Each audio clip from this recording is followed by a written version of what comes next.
அந்த ஹியூமர் போர்ஷன்லாம் வந்து பயங்கரமாக ஒன்று இருக்கும் போல்.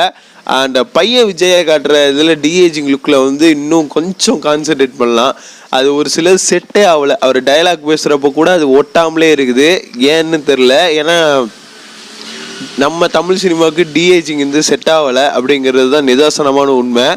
அது ஒரு சில ஆக்டருக்கு டிஏஜிங் பர்ஃபெக்டாக இருக்குது. ஆனால் இந்த நம்ம விஜய் அவர்களுக்கு வந்து ஒரு பாக்ஸ் மூஞ்சிங்கிறதுனால டிஏஜிங் வந்து செட் ஆக மாட்டேங்குது. மேபி அதுக்கு உடம்ப குறைச்சிருந்துருக்கலாம்.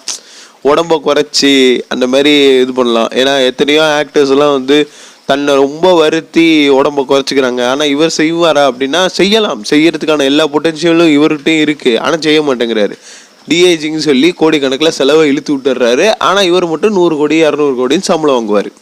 என்ன பண்ணுறது? இதெல்லாம் நம்ம வந்து சொன்னோன்னா என்னடா என்ன ஓடு தெரியுது மறைச்சிக்க அப்படிங்குவாங்க. என்ன பண்ணுறது? விஜய்னு இல்லை, அஜிதா